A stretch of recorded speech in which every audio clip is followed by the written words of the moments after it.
My background is I've been in the industry since the 80s, since I left college, so I've worked for the small guys, or the smaller guys as it was back then, Carolyn's and Irish Mist.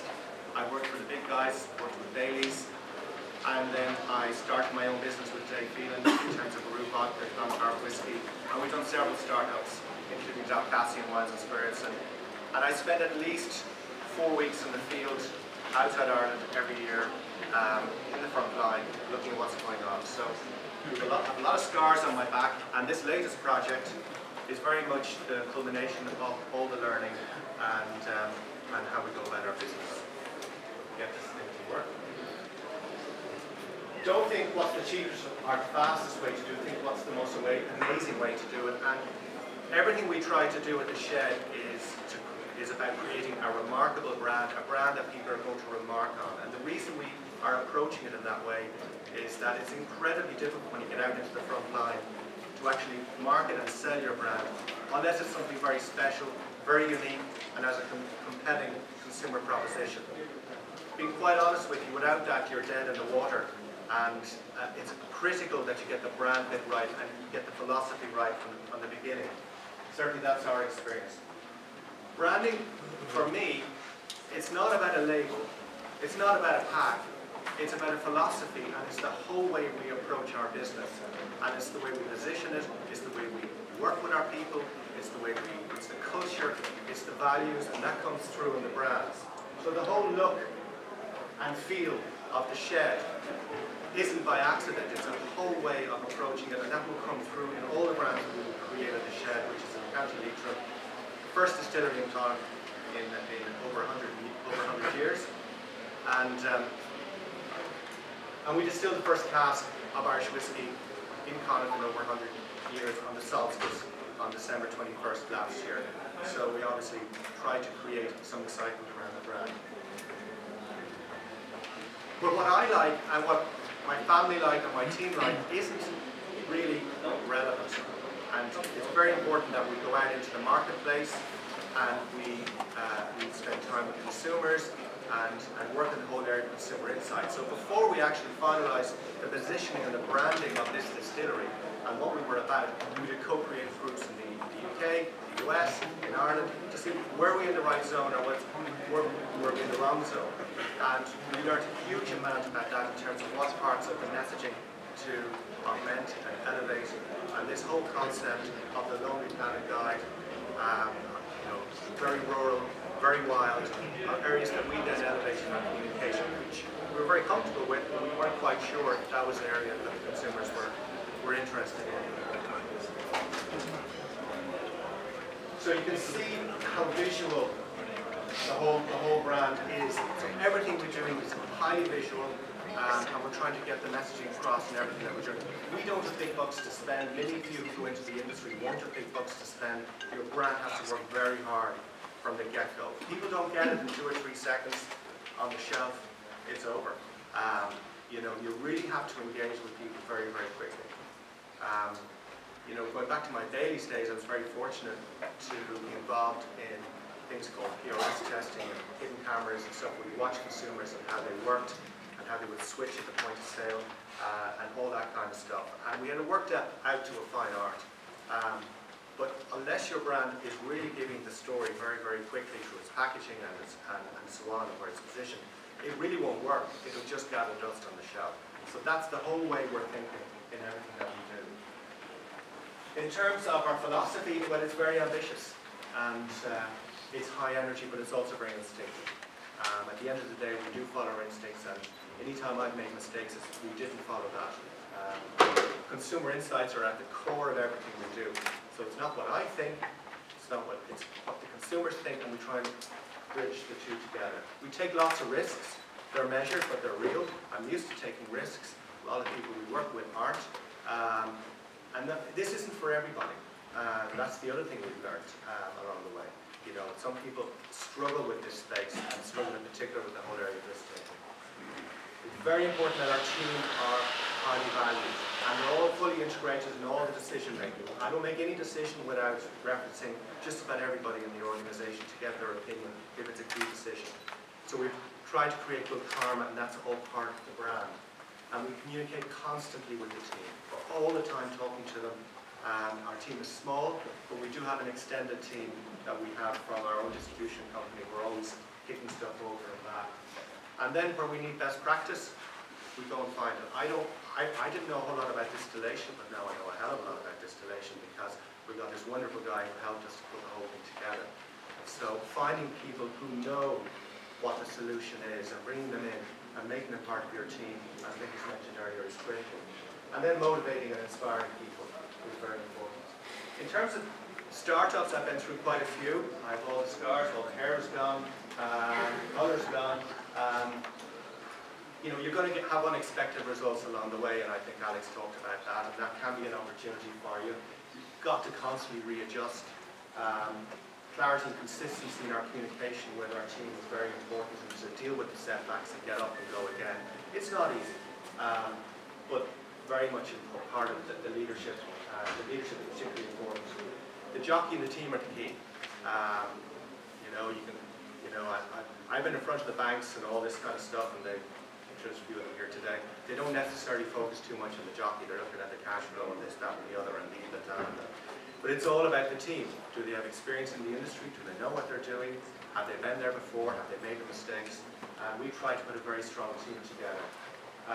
And then the best ideas can come from the least likely source, so always have your radar on. You know, we've had some fantastic input along the way from people that I would not have expected from. Our platform is to develop breakthrough brands. If we're not developing breakthrough brands at this distillery, we will be out of business. So our brands must be very, very unique. They must be very compelling, and they must be highly differentiated, because my pockets are only so deep. We've done it from all within our own resources. So that's the first thing we're going to focus on. We're also developing third-party partnerships with some of these brands. We're doing some contract supply, and we're doing some specialist cast as well. So we're working across what I call Premier Grand Cru Irish Whiskey, triple distilled, handmade pot still, triple distilled single malt. We're doing some extraordinary gin production, and we're moving into vodka and liqueurs. But it's not a one-horse race. Having been there, and having been working on one brand in Peru, which was amazing, and was successful in the end, was highly stressful. And always since then tried to have at least one or two horses in the race, and that's what we're doing here. My wife, John Dillon. This is the imagery that we're presenting in terms of from Shambo and the distillery and the environment, which is absolutely amazing up there, and which we believe is a great platform for our brand.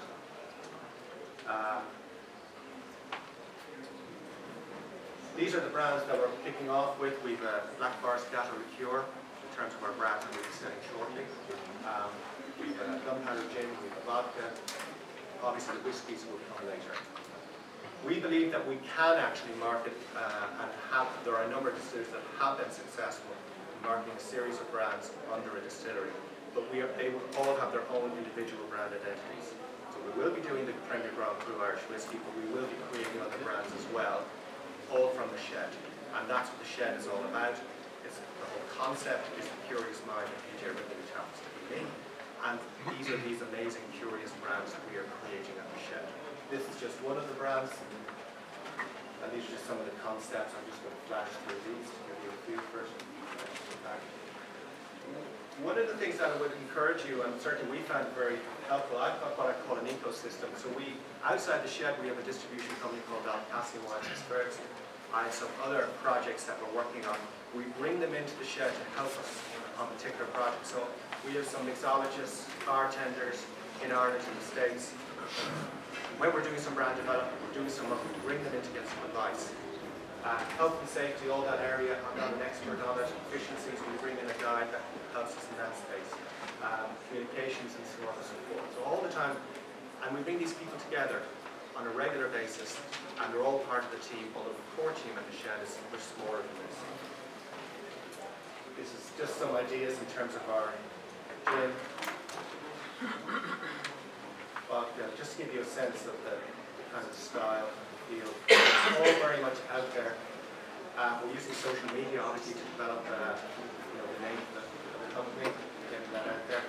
We've been very it's very interesting in the area of social media. I mean, looking at social media very recently, our engagement level is almost as high as Genesis, even though we've only about 2,500 likes at this stage. We don't know who's liking it. So that the engagement level on this side is extraordinarily high. And that's something that we're building. It's all organic. Everybody that's a friend of this is a real friend. It's not a bought like. But it's hopefully going to continue in that direction. The other thing that we've learned is, and it was mentioned earlier, I think by Alex Stewart, the provenance of everything we do must be absolutely true. Everything that we do in the shed will be what it says on the tin. There will be nothing that won't be true. And the consumer is looking for that today. They don't buy fake anymore. They pick up fake very, very quickly. Any shortcuts.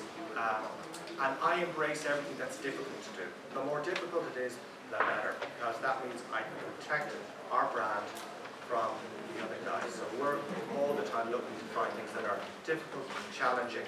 And that gives us a real differentiation and protection and gives us a point of difference to the consumer.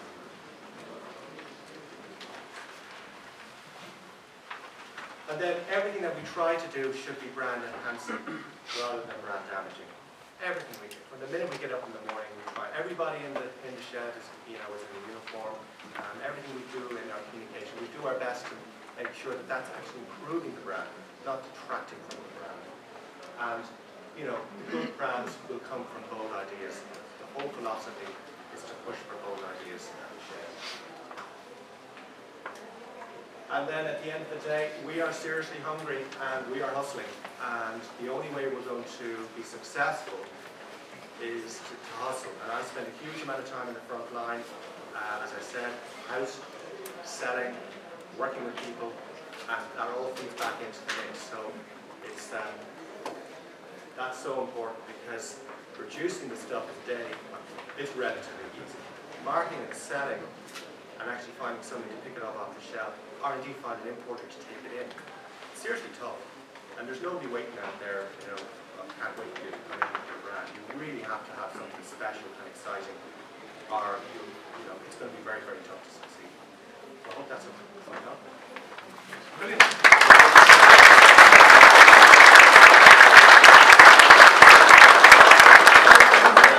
Amazing amount of detail in what Pat said there. You can see that branding is critical. Really easy to come with his own branding on his shirt today. So that small amount of detail is extraordinary in how to grow something from scratch. I think you've got an opportunity to ask a few questions before everybody goes on a break. So let's take that moment with Pat here to just get some of those salient questions out, because he knows an awful lot about what's going on out there. Anybody? Hi. Hi Pat, how are you? How are you? You have a huge number of really bold and amazing ideas there, so kudos on that. But just with that number of bold ideas, when you're going into product development, you mentioned consumer insights and then you mentioned your own gut feel. Overlay that with so many different products that you could potentially produce. How do you distill that, for want of a better word, into one really good solid product and to develop the brand on that when there's so much scope? I guess part of that, I spent so much time out in the front line. If you look at the gym, for example, I would have been watching, and Alex talked about it earlier, he's absorbing stuff over a period of time. I would have been looking at what's happening, so I've been absorbing like a sponge.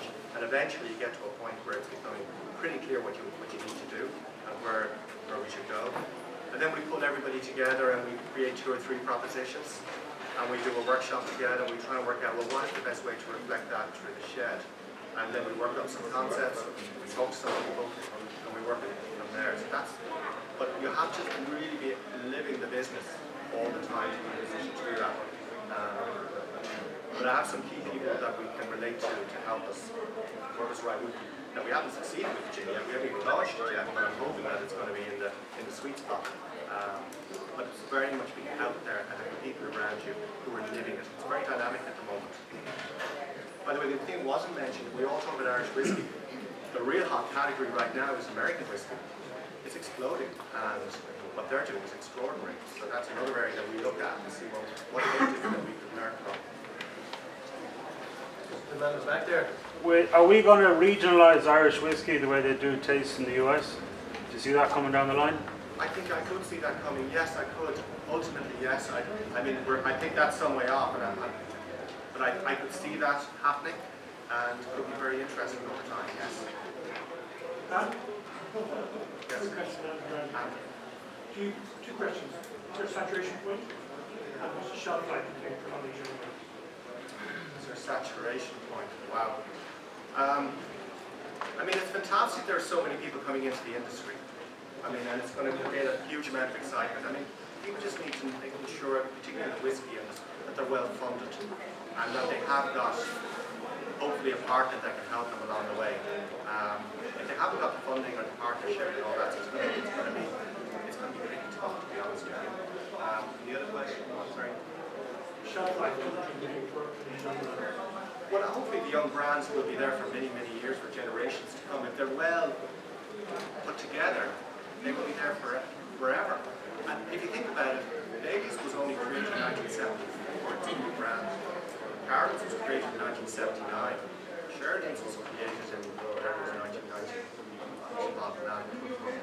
Malibu is only 25 to 30 years old. So I would see these brands going on forever, potentially. Good.